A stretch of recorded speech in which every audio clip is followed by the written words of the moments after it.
Hello दोस्तों, good morning. मेरा नाम धीरज और आप देख रहे हैं धीरज सीटेट एकेडमी। तो आप सब तक नोटिफिकेशन पहुंच ही जा चुका होगा, क्योंकि कल रात में ही हम डाल चुके थे। तो नोटिफिकेशन आप लोग देख चुके हैं कि 3 स्टेप में, मतलब कि पार्ट 1, पार्ट 2, पार्ट 3 में आपका होने वाला है। 30 नंबर है आपका भाषा से, जिसमें आपको क्या पूछा जाएगा ये सब हम बता देते थोड़ा सा कल के बारे में। कि देखिए 30 नंबर में जो है, ठीक है, जिसमें से 22 नंबर जो होगा आपका, ये आपका हिंदी से होगा, हिंदी लैंग्वेज। और जो 8 नंबर बचा ये आपका इंग्लिश होगा, ठीक है। जिसमें से आपको 9 नंबर लाना होना अनिवार्य है। 9 नंबर लाते हैं तो आप पास कहलाइएगा, तभी जाके आपका पेपर पार्ट 2 जो होगा 80 नंबर का, वो आपका चेक किया जाएगा। यानी 120 नंबर का जो होगा वो चेक किया जाएगा। अगर आप 9 नंबर नहीं लाते हैं तो आप पेपर आपका चेक नहीं होगा, ठीक है। चलिए, तो फिलहाल वो सब बात चर्चा फिर कभी किया जाएगा। आप नोटिफिकेशन देख ही लिए हैं।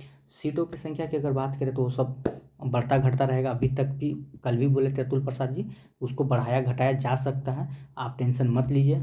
जितना भी ज्वाइनिंग हो रहा है उन लोग का भी सीट होगा तो लास्ट लास्ट तक बढ़ भी सकता है, ठीक है। चलिए, और 6 to 8 के लिए एक बात फिर से हम बोलना चाहेंगे कि आप लोग का कल गलती से 16,000 बोला गया था। अभी इस पर एक न्यूज निकल के आया था कल रात में ही, ठीक है। आप लोग का 31,000 होने जा रहा है, ठीक है। आप लोग का 31,982 जो कि पहले था वो होने वाला है, ठीक है। चलिए, ये सब बढ़ने वाला है, शायद ऐसा न्यूज मिल रहा था। अब न्यूज कितना सत्य है ये इसको अभी बताना मुश्किल है मेरे लिए।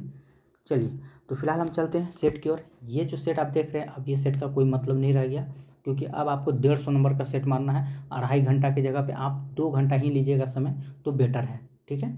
ये जो सेट हो गया, अब ये सब का कोई मतलब नहीं। 25 नंबर का पूछने नहीं जा रहा, लेकिन अभी मार्केट में बुक नहीं आया है, तो नहीं आया है उससे अच्छा है कि आप इसको मारिए। 1-2 दिन और चले, सेट चलेगा, फिर ये सेट को बंद कर दिया जाएगा।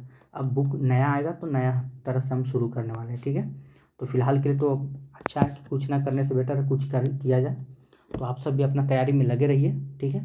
चलिए, तो आज सेट है हम लोग का 10, इसको ख़त्म करते हैं, और जितना जल्दी मार्केट में बुक आएगा वो आपके लिए हम हाजिर हो जाएंगे बुक लेकर। चलिए, तो आज का पहला प्रश्न क्या है।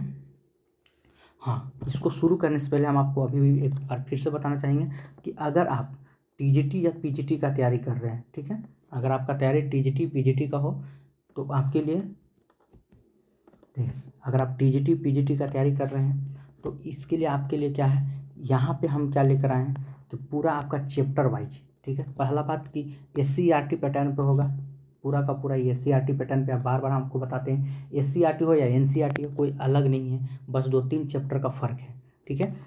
तो ये देख लीजिए आप यहाँ पे एक बार फिर से। इसका क्या है, ये चैप्टर वाइज आपको MCQ मिलेगा। देखिए यहाँ पे आपका हर चैप्टर से कम 40 से 50 क्वेश्चन आपको MCQ के रूप में मिलने वाला है। ये इस तरह से करके आपका पूरा 9 से लेकर 12 तक का, ठीक है, ये पूरा आपको 9 से लेकर 12 तक का, याद रखिएगा 9 to 12 तक का आपको PDF मिल जाएगा, ठीक है। 9 से लेकर 12 तक का PDF आपको मिल जाएगा। हमारा अभी तक अगर आप हमारे चैनल को सब्सक्राइब नहीं किए हैं तो चैनल को पहले सब्सक्राइब कीजिए, उसके बाद आप इस नंबर पे मैसेज कर सकते हैं PDF के लिए 9142 650 549। अगर आपको PDF चाहिए तो आप इस नंबर पर PDF करके एक छोटा सा प्राइज पेड करके आप PDF ले सकते हैं 9 से लेकर 12 तक का। यानी चाहे आपका TGT हो या PGT हो, चैप्टर वाइज MCQ कम से कम, तो हर चैप्टर से 40-50 को, यानी कि 700-800 क्वेश्चन का संग्रह होने वाला है उसमें। चलिए, आपका ज़्यादा समय हम बर्बाद नहीं करना चाहेंगे और चलते हैं आज का हम सेट नंबर 10 की ओर, ठीक है। इसको आप लोग देख लीजिएगा, सारा चीज़ इसमें दिया हुआ रहेगा आपका हर चैप्टर से, ठीक है। देखिए, चैप्टर 2 अगर शुरू हो रहा है तो यहाँ से कम तो आपको 40 क्वेश्चन देखने को मिलेगा। देखिए 45 प्रश्न मिला, इसी प्रकार से आपको PDF के रूप में मिलेगा, आप देख सकते हैं। चलिए, तो शुरू करते हैं आज का सेट। चलिए, तो पहला प्रश्न क्या है देखते हैं। पहला प्रश्न है कि कांग्रेस के भीतर, ठीक है, कांग्रेस के भीतर स्वराज पार्टी की स्थापना किसने की थी। तो सबसे पहले आपको याद रखना है कि स्वराज पार्टी की स्थापना कब हुआ था, ठीक है। ये बार बार आने वाला प्रश्न है, याद रखिए 1923 में स्वराज पार्टी की स्थापना कब हुआ था। तो 1923 में किसने किया था, तो याद रखिएगा CR दास और मोतीलाल नेहरू, ठीक है। यानी कि चित्तरंजन दास और मोतीलाल नेहरू ने मिलकर किया था स्वराज पार्टी की स्थापना। ऑप्शन नंबर 4 आपका करेक्ट आंसर हो जाएगा। चलिए, क्वेश्चन नंबर 2 की ओर चलते हैं।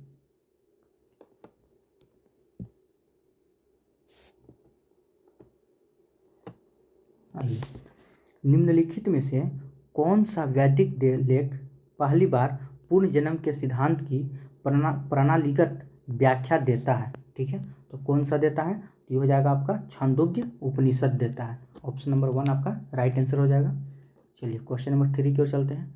3 में आपको मिलान करना है। ठीक है, थोड़ा छोटा कर लेते हैं। आइए, कि सती प्रथा का उन्मूलन, ठीक है, तो सती प्रथा का उन्मूलन कब हुआ था? यह आपका 1829 से 30 के बीच में हुआ था, याद रखिएगा। विधवा पूर्ण विवाह तो 1856 में हुआ था, ईश्वरचंद्र विद्यासागर। ठीक है, और सती प्रथा किसके शासनकाल में हुआ था? तो लॉर्ड विलियम बेंटिंग के शासनकाल में, याद रखना है। दास प्रथा का उन्मूलन हुआ था 1843 में, लॉर्ड एलन ब्रो के शासनकाल में। ठीक है, और कन्या भ्रूण हत्या तो 1804 में। चलिए, तो ये आपका हो गया, मिल गया। तो इसको देखते हैं क्या क्या है। पहला का क्या हो जाएगा? तो 1829 से 30 यानी कि ऑप्शन नंबर 3।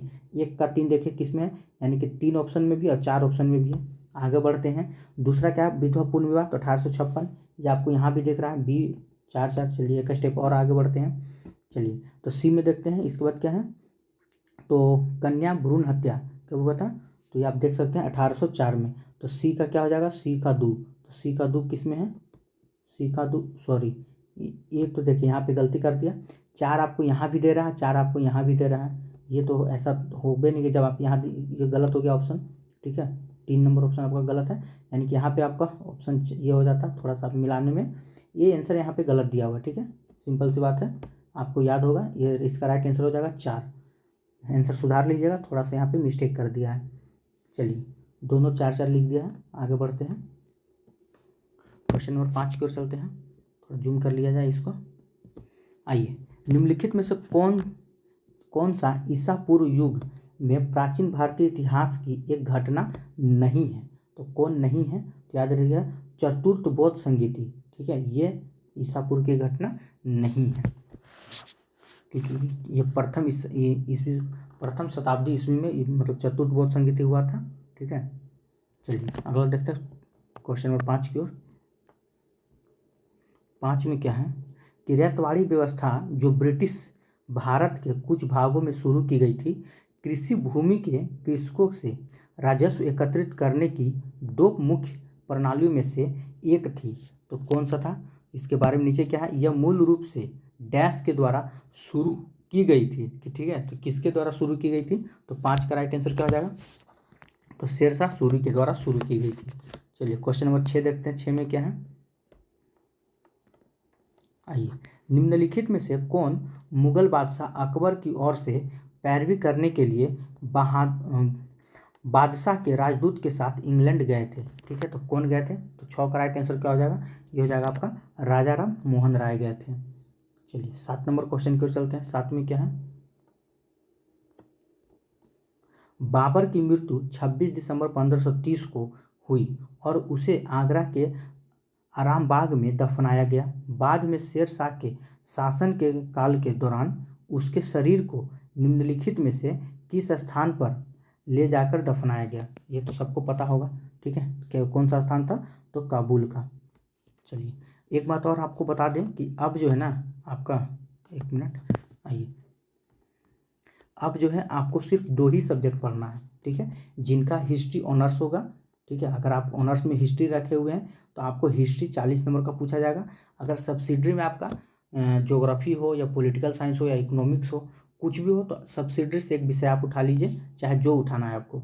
ठीक है, अगर किसी को सब्सिडरी से पॉलिटिकल साइंस लेना है तो वो अपना पॉलिटिकल साइंस पढ़ेंगे। यहाँ से आपको 40 नंबर का पूछा जाएगा, यानी कि ये इस पर कंफर्म अब हो चुका है कि आपका 80 नंबर का एग्जाम होने वाला जो सब्जेक्ट उससे होगा वो 40-40 का होगा। और ये जो सेट हम लोग चला रहे हैं ये 25 नंबर का चल रहा है। ठीक है, तो ये जैसे मार्केट में आता वैसा हम आप लोग के लिए लेके आते हैं। और हमको इस बार लगा था कि शायद चेंज हो, लेकिन ऐसा नहीं हुआ। बहुत बड़ी बात, अच्छा बात है कि आप लोग को सिर्फ 2 ही सब्जेक्ट पढ़ना है।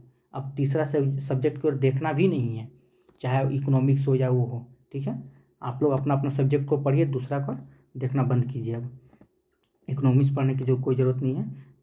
चलिए, हिस्ट्री वाले के लिए बोल रहे हैं, बाकी तो जिनका इकोनॉमिक्स है वो पढ़ते रहेंगे। आइए क्वेश्चन नंबर 8 की ओर चलते हैं। 8 में क्या है? देखिए, 3 फरवरी 1882 को भारत की ब्रिटिश सरकार ने जन निर्देश के मौजूदा प्रणाली की, ठीक है, कार्यशैली की जांच एवं उसके लोकप्रिय आधार पर विस्तार के लिए एक भारतीय शिक्षा आयोग की नियुक्ति की, तो निम्नलिखित में से कौन सा उस आयोग का अध्यक्ष था? ठीक है, तो कौन अध्यक्ष था? तो इसका राइट आंसर क्या हो जाएगा 8 का? तो W हंटर। ठीक है, चलिए 9 नंबर क्वेश्चन की ओर चलते हैं। 9 में क्या है? स्वराज भारत के राजनीतिक प्रयासों का लक्ष्य था, यह दादा भाई नौरोजी द्वारा डैश में घोषित किया गया था। ठीक है, तो 9 का राइट आंसर क्या हो जाएगा? तो कलकत्ता सत्र 1906। ठीक है, चलिए 10 नंबर क्वेश्चन की ओर चलते हैं। 10 में क्या है? फिरोज शाह तुगलक के शासनकाल में निम्नलिखित में से कौन सा कर युद्ध के दौरान प्राप्त लूट के माल का 1/6 था? ठीक है, तो इसका 10 का क्या हो जाएगा राइट आंसर? तो खम्स। ठीक है, ऑप्शन नंबर 2 आपका करेक्ट आंसर हो जाएगा। चलिए क्वेश्चन नंबर 11 की ओर चलते हैं। 11 में क्या है? निम्नलिखित में से किसने 1909 में lieutenant colonel sir William Curzon Wyllie पर भारतीय स्वतंत्रता आंदोलन में क्रांति के प्रथम कार्य के रूप में, ठीक है, आक्रमण किया? तो कौन किया था 1909 में? तो 11 का राइट आंसर क्या हो जाएगा? तो मदन लाल ढींगरा। ठीक है, ढींगरा जो थे ये आक्रमण किए थे। चलिए क्वेश्चन नंबर 12 की ओर चलते हैं। 12 में क्या है? निष्क निम्नलिखित में से किस काल में विनिमय के एक माध्यम के रूप में प्रयुक्त था? ठीक है, तो 12 का राइट आंसर क्या हो जाएगा? कौन सा काल था? तो वैदिक काल था। 13 नंबर क्वेश्चन की ओर चलते हैं। 13 में क्या है? थोड़ा सा छोटा करना पड़ेगा इसको। आइए, सी आर दास किसे कहते हैं? चित्तरंजन दास को, की मृत्यु के बाद, ठीक है, स्वराज पार्टी का दलों में विभाजन हो गया था और प्रतिक्रियावादी दल ने डैश के द्वारा लिए गए कार्य किया। तो कौन सा किसके द्वारा किए थे? 13 का राइट आंसर क्या हो जाएगा? तो ये हो जाएगा ऑप्शन नंबर 1 आपका, ब्रिटिश सरकार के साथ सहयोग करके हिंदू हितों की रक्षा। ठीक है, चलिए तो 13 का राइट आंसर क्या हो जाएगा? ऑप्शन नंबर आपका 1 हो जाएगा। चलिए 14 नंबर क्वेश्चन को चलते हैं। 14 में क्या है? आइए, निम्नलिखित में से कांग्रेस के 1916 के किस सत्र में पृथक निर्वाचन क्षेत्र की स्वीकृति में कांग्रेस द्वारा मुस्लिम लीग को रियायत दी गई? ठीक है, तो कौन सा था? तो 14 का राइट आंसर क्या? देखिए 1916 में कौन सा अधिवेशन हुआ था? तो लखनऊ अधिवेशन। ठीक है, याद रखिएगा। चलिए अगला क्वेश्चन देखते हैं, क्वेश्चन नंबर 15। निम्नलिखित में से दिल्ली सल्तनत के किस शासक ने स्वयं को सिकंदर ए सानी घोषित किया? ठीक है, तो कौन किया था? इसका राइट आंसर क्या हो जाएगा? अलाउद्दीन खिलजी। चलिए 16 नंबर क्वेश्चन की ओर चलते हैं। 16 में क्या है? निम्नलिखित में से किसने सिलोन के बौद्ध राजा मेघवर्मन को बोध गया में बिहार बनाने की अनुमति दी? ठीक है, विहार बनाने की अनुमति दी थी। तो कौन थे? 16 का राइट आंसर तो ये थे आपका समुद्रगुप्त। ठीक है, चलिए 17 नंबर क्वेश्चन की ओर चलते हैं। गदर आंदोलन के शुरू होने का सबसे महत्वपूर्ण कारण था? ठीक है, तो गदर आंदोलन का शुरू में क्या था? देखिए गदर आंदोलन कब हुआ था? 1913 में। ठीक है, चलिए तो इसका सबसे महत्वपूर्ण कारण क्या था? तो 17 का राइट आंसर क्या हो जाएगा? ये हो जाएगा आपका कामाघटारू मारू घटना। ठीक है, देखिए कहीं कहीं आपको प्रथम विश्व युद्ध का आरंभ भी बताया जाएगा। ठीक है, क्योंकि 1913 में ये घटना घटा था, लाला हरदयाल थे। कहीं कहीं तो कुछ और बताया जाएगा, उनको गिरफ्तार कर लिया गया था। इसमें हमेशा सस्पेंस ही रहता है। चलिए आगे देखते हैं 18 नंबर क्वेश्चन।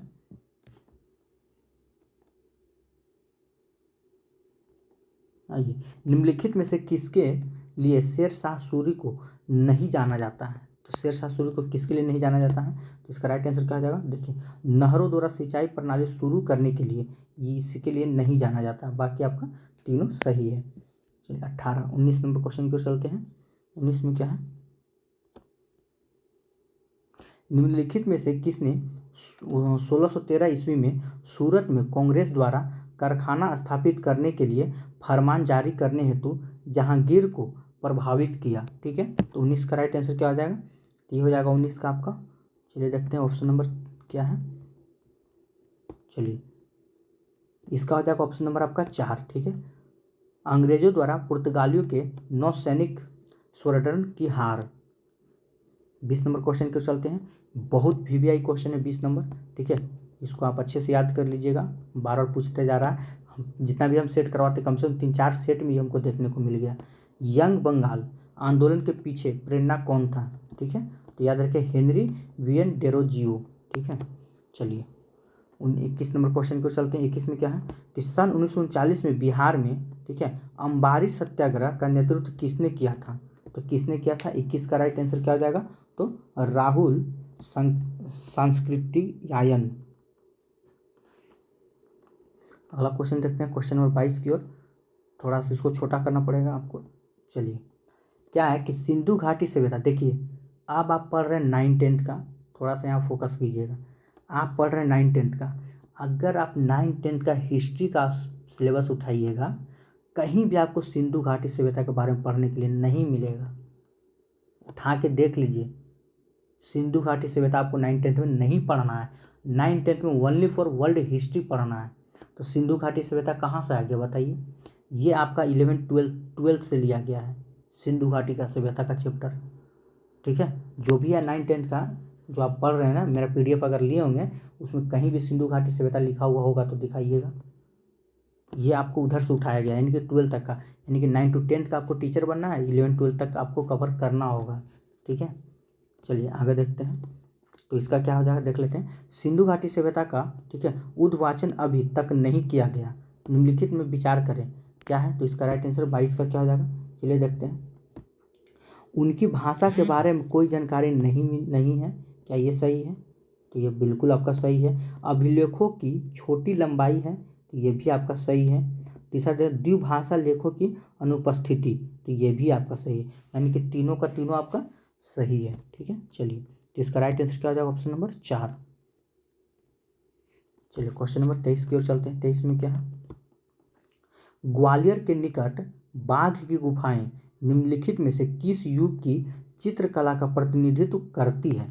ठीक है, तो किस युग की करती है? तो 23 का राइट आंसर क्या हो जाएगा? ठीक है, ये हो जाएगा आपका गुप्त युग की। चलिए 24 नंबर क्वेश्चन को चलते हैं। 24 में क्या है? निम्नलिखित में से किसे मुगल शासकों के काल के दौरान न्यायिक प्रणाली में सर्वोच्च पद पर नियुक्त किया गया? ठीक है, तो किससे किया गया 24 का? तो ऑप्शन नंबर 1 हो जाएगा काजी उल कजात को। चलिए 25 नंबर क्वेश्चन को जाते हैं। 25 में क्या है कि निम्नलिखित में से कौन सा संभवतः भारत में प्रयोग की जाने वाली प्रथम धातु थी?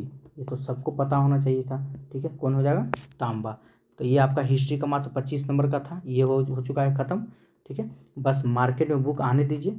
सबसे पहले आपको यहीं आपको मिलेगा सेट देखने को। ठीक है, अगर अभी तक आप हमारे वीडियो को लाइक नहीं किए हैं तो वीडियो को लाइक कर ले और चैनल को सब्सक्राइब कर लीजिए।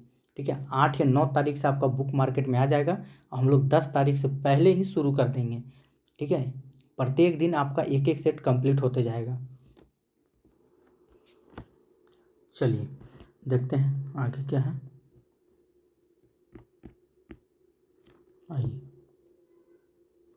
निम्नलिखित में से कौन सा बड़ी प्लेट का एक उदाहरण है? तो बड़ी प्लेट का उदाहरण कौन है? तो प्रशांत। ठीक है, प्रशांत प्लेट आपका बड़ी प्लेट का उदाहरण है। चलिए 27 नंबर क्वेश्चन देखते हैं। 27 में क्या है? तो पर्यावरणीय, ठीक है, निम्नीकरण भारत में निम्नलिखित में से किस क्षेत्र में उच्चतम है? ठीक है, तो किस क्षेत्र में है? तो छोटा नागपुर का पठार।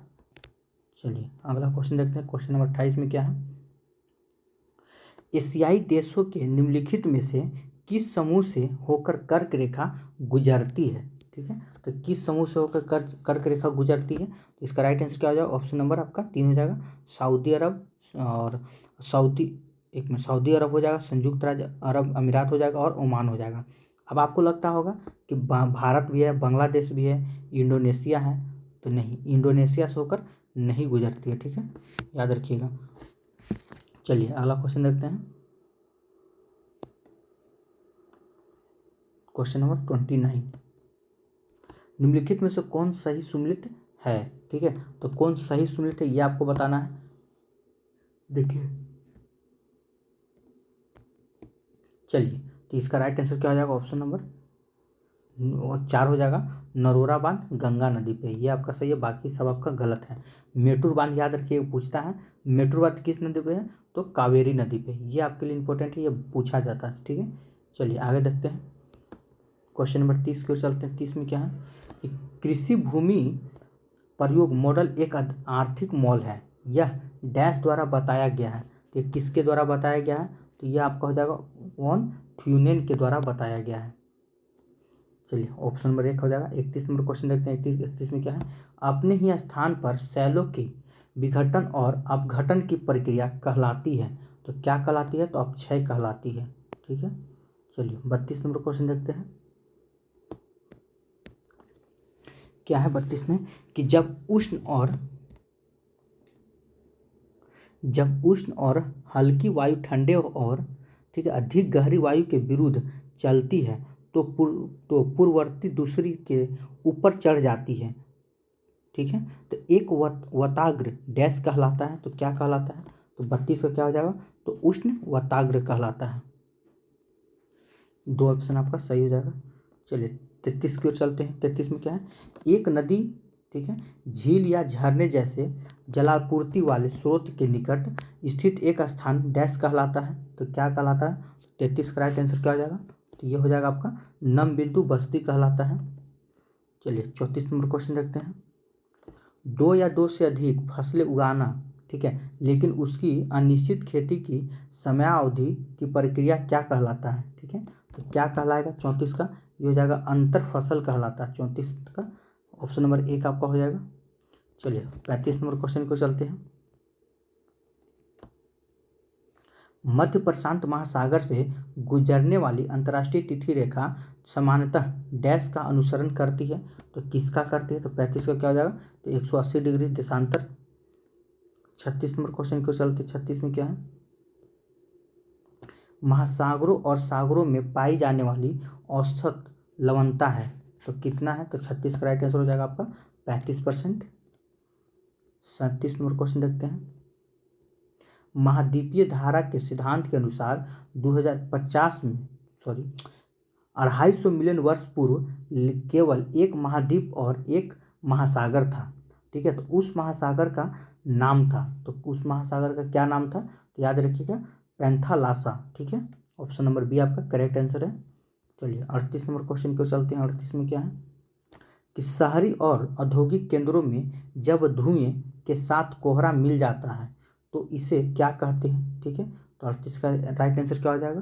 तो ये आपका हो जाएगा धूम कोहरा। ठीक है, 39 नंबर क्वेश्चन को चलते हैं। 39 में क्या है कि पूर्वी और पश्चिमी घाट डैश पर मिलते हैं। तो पूर्वी और पश्चिमी घाट जहाँ मिलते हैं देखिए, जैसे कि कहने का मतलब ये भारत का नक्शा आप देखे होंगे। ठीक है, इस तरह का है। ठीक है, पूर्वी और पश्चिमी घाट यहाँ पे मिलते हैं, यानी यहाँ पे दोनों मिलते हैं। इधर का ये हो गया आपका पश्चिमी घाट, अब ये जो है आपका पूर्वी घाट। तो यहाँ पे जो मिलेगा ना इसी को हम लोग क्या बोलते हैं? नीलगिरी बोलते हैं। ठीक है, इसी को हम लोग क्या बोलते हैं? नीलगिरी, याद रखिएगा। चलिए आगे देखते हैं, इसका राइट आंसर क्या हो जाएगा? तो ऑप्शन नंबर 3 हो जाएगा। 40 नंबर क्वेश्चन को चलते हैं। निम्नलिखित में से किसे काली पृथ्वी मृदा कहते हैं? ठीक है, तो किससे कहते हैं? तो 40 का राइट आंसर क्या हो जाएगा? तो ये हो जाएगा चेरोनोजम को। ठीक है, ऑप्शन नंबर 3 आपका करेक्ट आंसर है। चलिए 41 नंबर क्वेश्चन को चलते हैं। 41 में क्या है? आइए, भारत में उच्चतम ज्वार क्षेत्र डैश के पास देखा जाता है। तो किसके पास देखा जाता है? तो गुजरात तट के पास। 42 नंबर क्वेश्चन देखते हैं। 42 को थोड़ा छोटा कर ले। इसमें बताना है कि निम्नलिखित में से कौन कौन से खनिज बिहार में मिलते हैं। ठीक है, तो बिहार में कौन कौन से खनिज मिलते हैं आइए देखते हैं। याद रखिएगा पायराइट ये आपको बिहार में मिलते हैं। ठीक है, और आपका एक है फेल्सपार। ठीक है, ऑप्शन नंबर बी, यानी ए और बी है जो आपको बिहार में मिलते हैं। ठीक है, चलिए अगला क्वेश्चन देखते हैं। 43 नंबर क्या है कि ध्रुवीय वताग्र सिद्धांत डैश के द्वारा प्रतिपादित किया गया। ठीक है, तो किसके द्वारा दिया गया था? तो इसका राइट आंसर क्या हो जाएगा? तो वी जर्कनेस के द्वारा। ऑप्शन नंबर ए आपका सही है। चलिए 44 नंबर क्वेश्चन देखते हैं। फ्रांस के ऊपर आल्प्स से रोन घाटी से होकर भूमध्य सागर की ओर बहने वाली डैश पवन को क्या कहलाती है? ठीक है, तो क्या कहते हैं हम इसको? तो याद रखें मिस्ट्रियल कहते हैं। ऑप्शन नंबर 4 आपका करेक्ट आंसर है। आइए 25 नंबर क्वेश्चन की ओर चलते हैं कि प्रवाल भित्तियाँ डैश की बनी होती है। तो प्रवाल भित्तियाँ किससे बनी होती है? तो ये हो जाएगा आपका कोरल पॉलिपस की बनी होती है। 46 नंबर क्वेश्चन देखते हैं, थोड़ा सा इसको आपको छोटा करना होगा।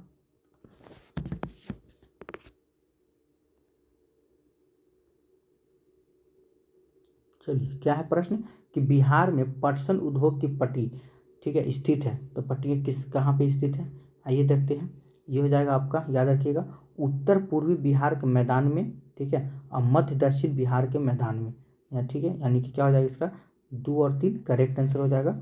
ऑप्शन नंबर आप 3 में देख लीजिए, 2 और 3 आपका दिया हुआ है। चलिए क्वेश्चन नंबर 47 की ओर चलते हैं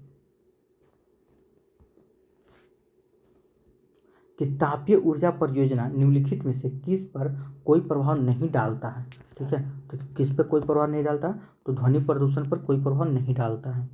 आइए 48 नंबर क्वेश्चन की ओर चलते हैं। 48 में क्या है, निम्नलिखित में से कौन सा भारत के पूर्वी तट में शीत ऋतु की वर्षा के लिए, ठीक है, अधिक उत्तरदायी है। तो कौन हो जाएगा, ये हो जाएगा आपका उत्तर पूर्वी मानसून। 49 नंबर क्वेश्चन देखते हैं, 49 में क्या है। चलिए, तो हीलियोसेंट्रिक सिद्धांत को डैश के द्वारा प्रतिपादित किया गया था। तो 49 में क्या जाएगा, तो कोपरनिकस के द्वारा प्रतिपादित किया गया था। तो भूगोल का लास्ट प्रश्न है। चलिए, तो एक पारिस्थितिकी तंत्र में, ठीक है, सकल प्राथमिक उत्पाद से हानियां घटाकर इंगित की जाती है, ठीक है। तो 50 का राइट आंसर क्या हो जाएगा, ऑप्शन नंबर 4 हो जाएगा आपका, ठीक है, यानी कि निवल प्राथमिक उत्पादन से। चलिए, तो इस प्रकार हम लोग का हिस्ट्री और ज्योग्राफी खत्म हो चुका है। अब थोड़ा सा अर्थ यानी कि इकोनॉमिक्स की ओर चले। क्या है, आइए, चलिए 51 नंबर पे क्या है कि बिहार के इतिहास में पहली बार राज्य का आर्थिक संरक्षण किया गया था, ठीक है। तो क्या था, इसका राइट आंसर क्या हो जाएगा, तो सुशील मोदी के द्वारा, ठीक है। चलिए अगला प्रश्न की ओर चलते हैं। क्वेश्चन नंबर 2 में क्या है कि मुद्रास्फीति और बेरोजगारी के बीच व्युत्क्रम संबंध कहलाता है, ठीक है। तो क्या कहलाता है, तो इसका हो जाएगा फिलिप्स वक्र कहलाता है। क्वेश्चन नंबर 53 की ओर चलते हैं। यदि दो अर्थव्यवस्थाएं जिनकी प्रति पूंजी आय, ठीक है, $50,000 समान है, तो क्या हम यह कह सकते हैं कि, क्या कह सकते हैं, थोड़ा सा इसको देखते हैं ऑप्शन क्या क्या बोला जा रहा है। चलिए, यहाँ से देखना होगा आपको। क्या है, कह सकते हैं दोनों देशों में आय वितरण समान होना चाहिए। किसी एक के पास आय का समान वितरण हो सकता है, जबकि दूसरी में अमीर और गरीब के बीच बड़ी असमानता हो सकती है। क्या 1 और 2 में बताना कौन आपको सही लग रहा है, कौन आपका क्या है गलत है। तो इसका राइट आंसर क्या हो जाएगा, ऑप्शन नंबर 2, ठीक है। चलिए 54 नंबर क्वेश्चन की ओर चलते हैं। 54 में क्या है, खुला बाजार एक मिनट, चलिए, क्या खुला बाजार परिचालन का लक्ष्य है। तो क्या लक्ष्य है, ठीक है। तो ये आपका हो जाएगा ऑप्शन नंबर 4 देख लीजिए, सरकार प्रतिभूतियों का, ठीक है, क्रय और विक्रय। ऑप्शन नंबर 4 आपका सही है। 55 नंबर क्वेश्चन देखते हैं। 55 में क्या है कि संपत्ति या सेवा प्रकारों को सार्वजनिक से निजी भागीदारी में स्थानांतरित करना कहलाता है। तो क्या कहलाता है, इसका राइट आंसर क्या हो जाएगा, तो निजीकरण कहलाता है, ठीक है। चलिए 56 नंबर क्वेश्चन को चलते हैं। 56 में क्या है, निम्नलिखित में से कौन सी स्थिति उसको दर्शाता है जहां एक व्यक्ति कार्यरत है लेकिन कुल उत्पाद में जोड़ने में योगदान नहीं देता है, ठीक है। तो क्या हो जाएगा 56 का ऑप्शन नंबर आपका 2 हो जाएगा, ठीक है। चलिए अगला क्वेश्चन को चलते हैं। 57 नंबर क्वेश्चन देखते हैं। 57 में क्या है,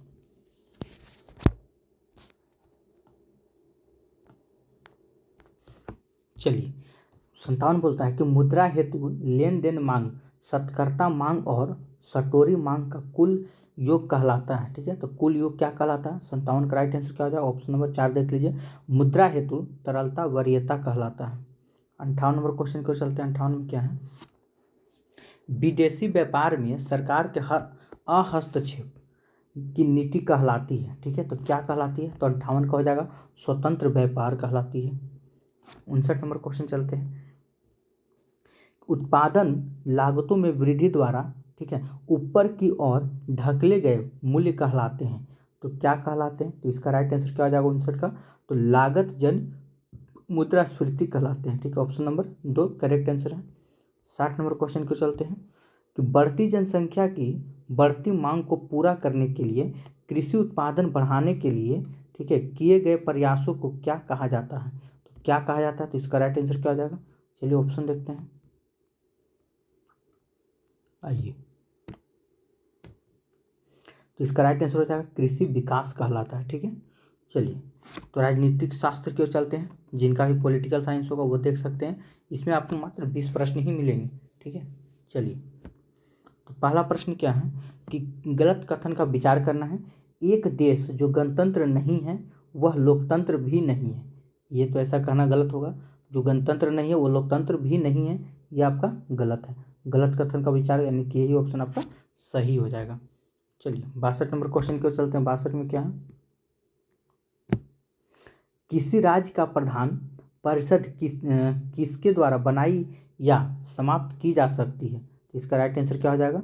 ठीक है, तो 62 का आपका राइट आंसर हो जाएगा ऑप्शन नंबर 4, संबंधित विधानसभा की सिफारिश पर संसद। ठीक है, चलिए 63 नंबर क्वेश्चन को चलते हैं। 63 में क्या है कि निम्नलिखित में से कौन सी, ठीक है, फांसीवाद की एक विशेषता नहीं है? तो कौन नहीं है? तो 63 का राइट आंसर क्या हो जाएगा? ऑप्शन नंबर 4 हो जाएगा आपका। अगला देखते हैं व्यक्तिवाद में विकास। 64 नंबर क्वेश्चन की ओर कि दोहरी नागरिकता की प्रणाली इन जैसे देशों में प्रचलित है। तो दोहरी नागरिकता प्रणाली किन जैसे देशों में प्रचलित है? 64 का राइट आंसर क्या होगा? ये हो जाएगा आपका स्विट्जरलैंड और अमेरिका। ठीक है, चलिए क्वेश्चन नंबर 65 की ओर चलते हैं। 65 में क्या है कि भारतीय संविधान के अनुच्छेद 1 में भारत को कहा गया है। तो भारत को क्या कहा गया है? तो याद रखिएगा राज्यों का संघ कहा गया है। ठीक है, चलिए अगला क्वेश्चन की ओर चलते हैं। क्वेश्चन नंबर 66 में क्या है? एक ऐसे व्यक्ति जो जिसे अवैध रूप से हिरासत में लिया गया है उसे मुक्त कराने के लिए उचित न्यायिक निकाय द्वारा जारी किया गया लेख क्या कहलाता है? ठीक है, चलिए तो इसका ऑप्शन देखते हैं क्या क्या है। चलिए ये क्या कहलाता है? ये आपका हो जाएगा बंदी प्रत्यक्षीकरण कहलाता है। ठीक है, चलिए 67 नंबर क्वेश्चन पर चलते हैं।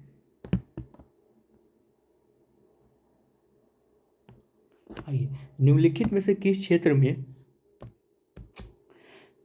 क्षेत्र में सभा और राज्यसभा को समान शक्तियां प्राप्त हैं? ठीक है, तो किस क्षेत्र में सभा और राज्यसभा को समान शक्तियां प्राप्त हैं? ये हो जाएगा आपका ऑप्शन नंबर सी, संवैधानिक संशोधन में। ठीक है, चलिए क्वेश्चन नंबर 68 की ओर चलते हैं। 8 में क्या है कि भारतीय संविधान के किस अनुच्छेद के तहत संसद राज्य सूची के किसी भी विषय पर कानून बना सकती है? ठीक है, तो 68 का राइट आंसर क्या हो जाएगा? ये हो जाएगा आपका अनुच्छेद 249 के तहत। चलिए क्वेश्चन नंबर 68 69 की ओर चलते हैं। 69 में क्या है कि वित्तीय आपातकाल के दौरान राष्ट्रपति कर सकते हैं। ठीक है, तो वित्तीय आपातकाल में राष्ट्रपति कर सकते हैं, क्या क्या कर सकते हैं? देखिए, तो न्यायाधीशों को छोड़कर सभी सिविल सेवकों के वेतन को कम कर सकते हैं। सही बात है, न्यायाधीशों सहित, ठीक है, सिविल सेवकों के वेतन को कम कर सकते हैं। तो उसको छोड़ कर भी कर सकते हैं और उनको लेकर भी कर सकते हैं। ये दोनों का दोनों आपका सही है। आगे देखते हैं राज्य विधानसभा धन विधेयक पारित करने के अधिकार से वंचित हो जाती है। ठीक है, तो ये भी आपका सही है, यानी उपयुक्त में से सभी हो जाएगा। ठीक है, चलिए 70 नंबर क्वेश्चन की ओर चलते हैं। 70 में क्या है?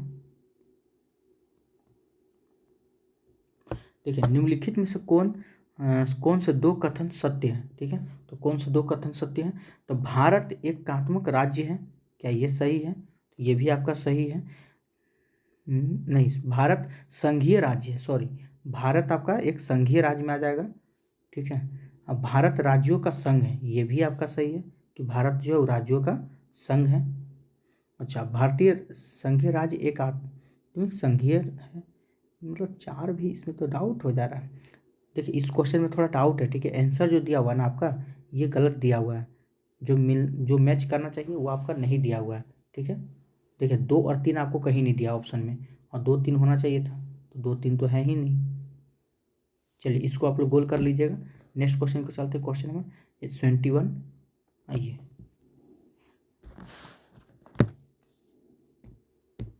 चलिए तो इसको मिलान करते हैं क्वेश्चन नंबर 71 को। अरस्तु ये क्या हो जाएगा, तो पॉलिटिक्स हो जाएगा। अच्छा, प्लेटो क्या हो जाएगा, तो रिपब्लिक हो जाएगा। कौटिल्य तो ये सबको पता है अर्थशास्त्र। और हेरोल्ड लस्की तो ये हो जाएगा आपका ग्राफर ऑफ पॉलिटिक्स। यानी कि एक का दो, दो का एक, तीन का चार। चलिए देखते हैं, तीन का चार भी मिलाना हम लोग को। आइए तो यहाँ पे आपको सबसे पहले देखना, तीन का चार इसमें भी है, इसमें भी है। एक का दो इसमें भी है, एक और क्या है, एक का दो और दो का एक था ना, दो का एक, तो बी का एक, यानी कि ये आपका सही जा रहा। ऑप्शन नंबर क्या हो जाएगा, तो बी आपका करेक्ट आंसर हो जाएगा। चलिए क्वेश्चन नंबर 72 की ओर चलते हैं। 72 में क्या है कि संविधान का अनुच्छेद जो यूपीएससी के सदस्यों को हटाने के बारे में विवरण देता है, ठीक है, कौन सा अनुच्छेद हो जाएगा, तो ये हो जाएगा 72 का आपका राइट आंसर 317, ठीक है, अनुच्छेद 317। चलिए 73 नंबर क्वेश्चन, ये भी आपको मिलान करना है। एक तरफ आपको अनुच्छेद लिखा हुआ है और दूसरी तरफ आपको मिलान करना है। चलिए देखिए, तो आपको सबसे इजी में अगर हम बोलें तो सबको पता होगा अनुच्छेद 17 किससे संबंधित है, तो 7 से 17 अस्पृश्यता अपराध से। तो यहीं से पकड़िए डी का 4, ठीक है, तो डी का 4 किस में है, एक मिनट, चलिए और देख लेते हैं, ठीक है, तो 16, तो अनुच्छेद 16 क्या है, ये हो जाएगा आपका सार्वजनिक रोजगार में समान का अवसर, यानी कि 14 से लेकर 18 तक समता या समानता का मतलब अपबंध है, बताया गया है। अच्छा, अनुच्छेद 32 की अगर हम बात करें तो संवैधानिक उपचार हो जाएगा, ठीक है। 14 की अगर हम बात करें तो ये क्या हो जाएगा आपका कानून के समक्ष समानता, ठीक है, 14 का क्या हो जाएगा, कानून के समक्ष समानता हो जाएगा। चलिए तब तो सार मिल गया, तो मिलाते हैं। एक का हो जाएगा आपका 4, तो एक का 4 किस में है, ऑप्शन नंबर इसमें है। चलिए दो का दो, दो का दो दिख रहा है, तीन का, तो तीन का एक, तीन का एक, और चार का तीन, चार का तीन, यहाँ आपको दिख रहा होगा, यानी कि ऑप्शन नंबर ए आपका सही है, ठीक है, ए नंबर ऑप्शन आपका सही है। चलिए क्वेश्चन नंबर 24 की ओर आते हैं। केंद्र सरकार किसकी सिफारिश के आधार पर, ठीक है, भारत की संचित निधि से राज्यों को अनुदान देता है, ठीक है, तो किसके, तो वित्त आयोग के, ठीक है। चलिए अगला क्वेश्चन क्यों चलते हैं। 75 नंबर, भारत में न्यायिक समीक्षा की शक्ति का उपभोग करता है, तो कौन करता है, तो ये हो जाएगा आपका उच्च न्यायालय और सुप्रीम कोर्ट, ठीक है। 76 नंबर क्वेश्चन की ओर चलते हैं। ये देखिए आपको मिलान करना, सही उत्तर का चुनाव करना है। चलिए देखते हैं क्या क्या है। ओ, तो ये आपको एक तरफ दिया हुआ अनुच्छेद और दूसरी तरफ उसके बारे में बताया गया। तो अनुच्छेद 356, ठीक है, ये किससे संबंधित है, तो राज्य आपातकाल से। अनुच्छेद 356 किससे, तो राज्य आपातकाल से संबंधित है। अनुच्छेद 352, ठीक है, तो ये राष्ट्रीय आपातकाल से संबंधित है। अनुच्छेद 360 ये आपका वित्तीय आपातकाल से संबंधित है। एक बचा अनुच्छेद 315, तो ये हो जाएगा आपका संघ लोक सेवा आयोग, ठीक है। तो इसका राइट आंसर क्या हो जाएगा, ऑप्शन नंबर 1 हो जाएगा, ठीक है, इसका राइट आंसर है। चलिए क्वेश्चन नंबर 77 की ओर चलते हैं। 77 में क्या है कि हमारे संविधान में, ठीक है, प्रीवी पर्स और विशेषाधिकार का उन्मूलन डैश के द्वारा किया गया है, ठीक है, तो किसके द्वारा किया गया था, 2026वां संविधान संशोधन के द्वारा। चलिए 28 नंबर क्वेश्चन देखते हैं क्या है। भारत के राष्ट्रपति डैश कर सकते हैं, तो भारत के राष्ट्रपति क्या कर सकते हैं, तो इसका राइट आंसर क्या हो जाएगा। ओ, चलिए तो इसको आपको ऐसे देखना होगा कि भारत के राष्ट्रपति डैश कर सकते हो, क्या क्या कर सकते हैं, लोकसभा को भंग कर सकते हैं, क्या ये बात सही है, नहीं, क्योंकि हम सब जानते हैं, एक मिनट,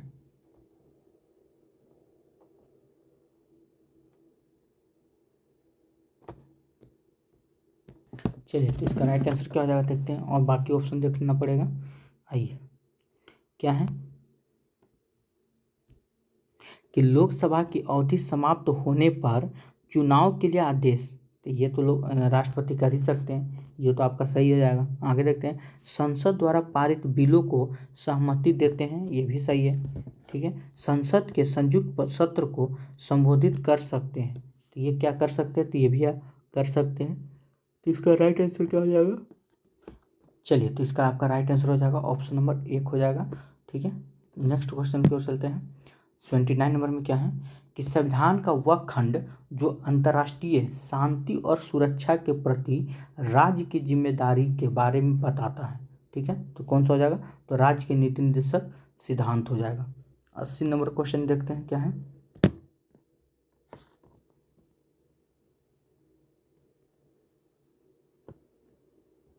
कि भारत के संविधान द्वारा निम्नलिखित में से कौन सी, ठीक है, स्वतंत्रता मौलिक अधिकार नहीं है? तो कौन नहीं है? तो इसका राइट आंसर क्या हो जाएगा? तो ये हो जाएगा आपका संपत्ति के स्वामित्व और अधिग्रहण की स्वतंत्रता, ये नहीं है। ठीक है, चलिए तो हम लोग 80 का खत्म कर दिए। अब जो है 40 नंबर, ये सबके लिए समान है। ठीक है, चलिए इसको देखते हैं, इसमें क्या क्या है। आइए, पहला प्रश्न क्या है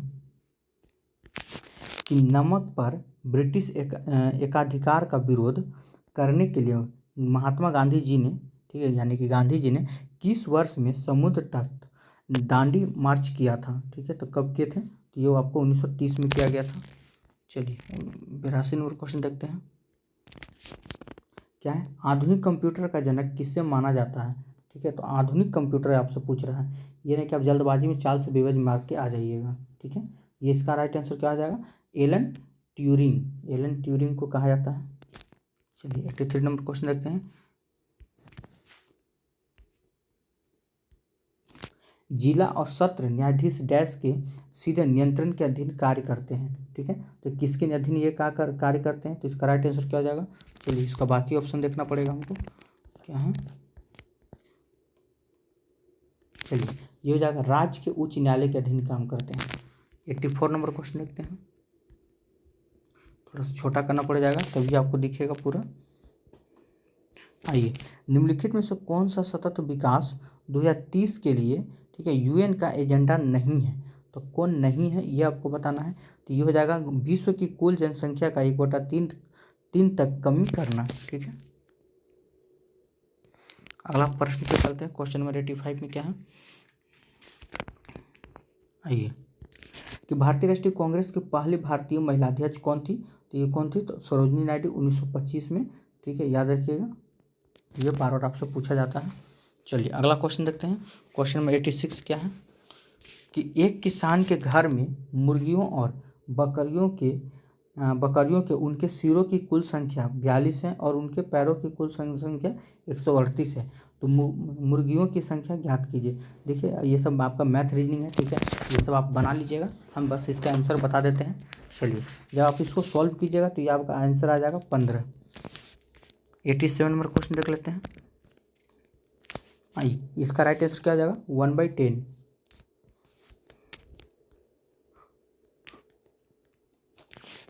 चलिए क्वेश्चन नंबर 88 देखते हैं। तो 88 का क्या हो जाएगा? तो 66 रुपये हो जाएगा आपका।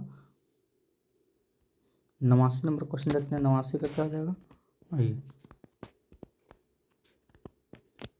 तो 89 का हो जाएगा 56। ठीक है, 90 का को चलते हैं। 90 का क्या हो जाएगा? ये राइट आंसर हो जाएगा आपका 9।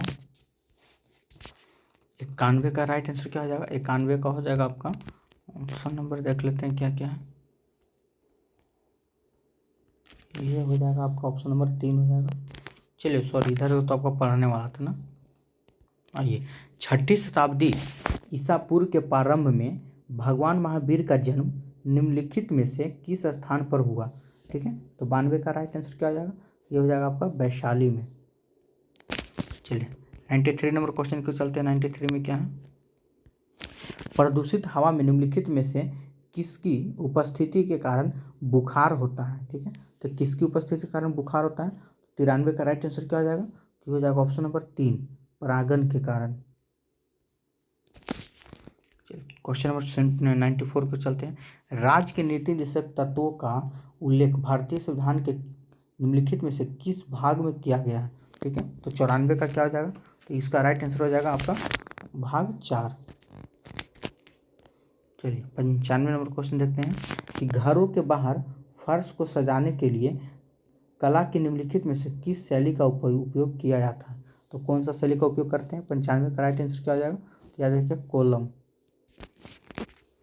96 नंबर क्वेश्चन देखते हैं, थोड़ा सा छोटा करना पड़ेगा।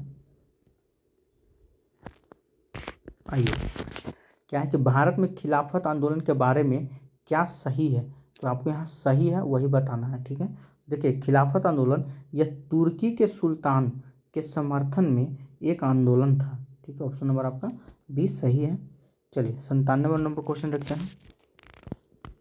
भारत का कौन सा शहर, ठीक है, डेट्राइट ऑफ एशिया और ऑटोमोबाइल्स कैपिटल कैपिटल के नाम से जाना जाता है? ठीक है, तो 97 का राइट आंसर क्या हो जाएगा?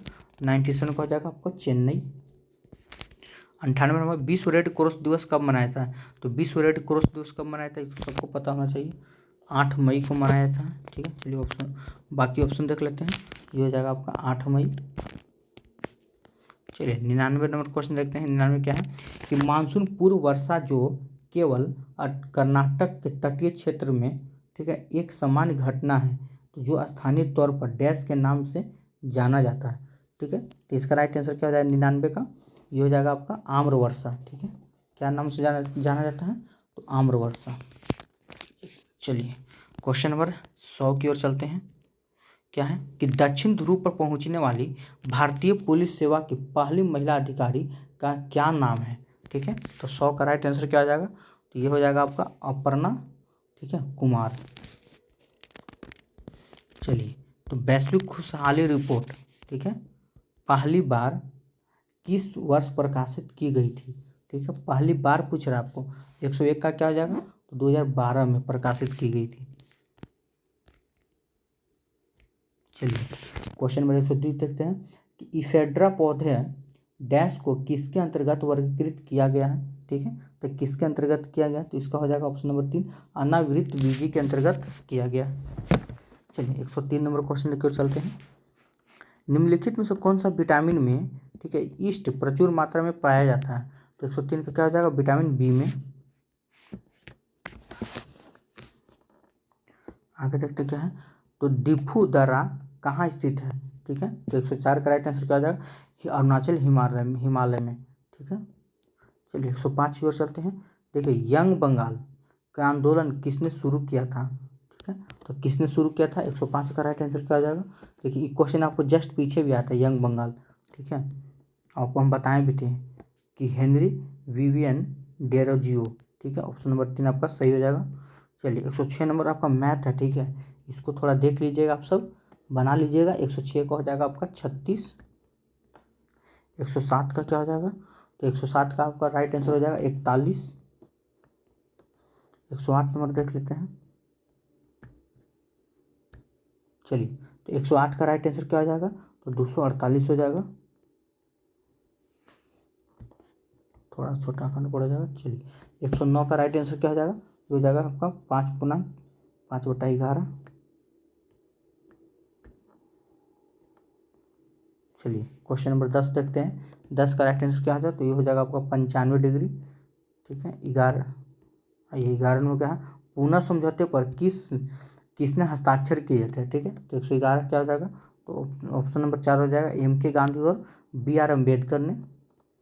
चलिए 12 नंबर क्वेश्चन देखते हैं कि भारत में प्रथम परमाणु बम, ठीक है, का परीक्षण किस वर्ष किया गया था? तो 112 का राइट आंसर क्या हो जाएगा? 1974 में। 113 नंबर क्वेश्चन देखते हैं क्या है कि भारत सरकार द्वारा किस ग्रामीण विकास आवास योजना की पुनर्सृजित करके प्रधानमंत्री ग्रामीण आवास योजना का सृजन किया गया? तो 113 का राइट आंसर क्या हो जाएगा? तो इंदिरा आवास योजना। ठीक है, चलिए 114 नंबर क्वेश्चन देखते हैं। 14 में क्या है कि थॉरेक्सिन के संश्लेषण के लिए कौन सा तत्व आवश्यक है? ठीक है, तो 114 का राइट आंसर क्या हो जाएगा? तो आयोडीन हो जाएगा। हमारा सौरमंडल किस गैलेक्सी का एक हिस्सा है? ठीक है, तो किस गैलेक्सी का एक हिस्सा है? तो ये हो जाएगा आपका आकाशगंगा। प्लासी के युद्ध के समय बंगाल का नवाब कौन था? तो जब प्लासी का युद्ध हो रहा था तो उसमें बंगाल का नवाब कौन था? तो सिराजुद्दौला। ठीक है, 117 नंबर क्वेश्चन देखते हैं कि अस्पतालों से निकलने वाले जैविक कचरे के निपटाने का सबसे अच्छा तरीका क्या है? ठीक है, तो 117 का राइट आंसर क्या हो जाएगा? ये हो जाएगा भस्मीकरण।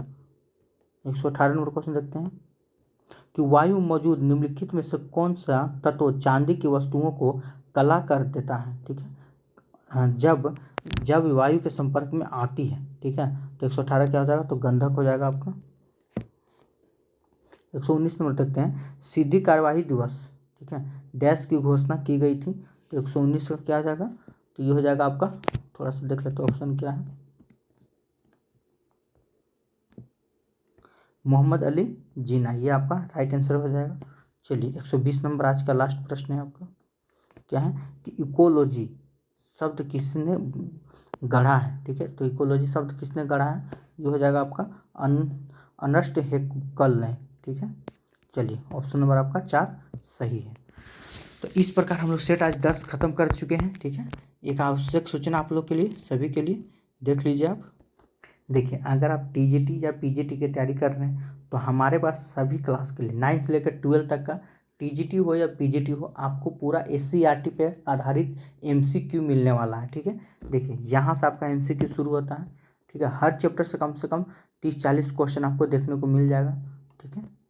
तो अगर अभी तक आप पीडीएफ नहीं लिए हैं तो आप दिए गए नंबर पर मैसेज करके पीडीएफ प्राप्त कर सकते हैं, 9142-650-549, ठीक है।